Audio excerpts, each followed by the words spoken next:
एक जंगल में मंटू और पिंटू नामी दो बंदर रहते थे। दोनों दिन भर खूब उछलते और शरारतें करते। मिंटू आदत का अच्छा और रहमदिल था, जबकि पिंटू वसीला और मगरूर तबीयत का मालिक था।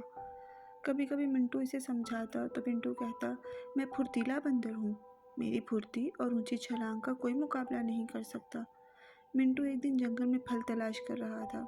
काफ़ी तलाश के बावजूद इसको अपनी पसंद का फल नहीं मिला, तो वो दरख्त के पत्ते और बेर खाकर पेट भरने लगा।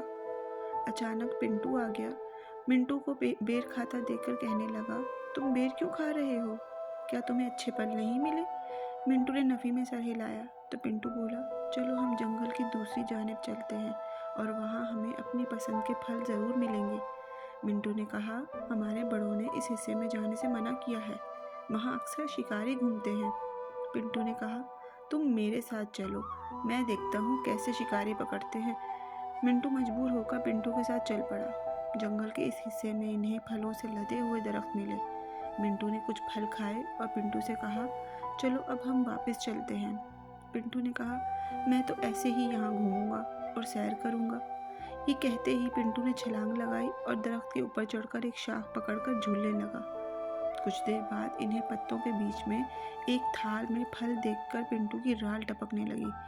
वो जैसे ही इन फलों की तरफ लपका तो मिंटू बोला, पिंटू मुझे खतरे की बू आ रही है, तुम वहाँ ना जाओ। पिंटू ने इसकी बात ना सुनी और नीचे छलांग लगा दी, और जैसे ही पिंटू ने थाल में से फल उठाया, एक जाल कहीं से आकर इस पे गिरा, जिसमें वो फंस गया।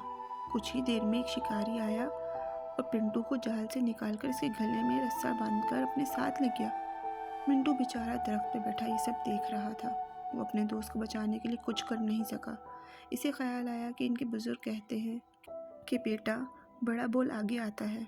पिंटू के साथ भी यही हुआ है। वो अपनी फुर्ती और चालाकी पर गुरूर करता था, लेकिन वो आगे इसके कुछ काम ना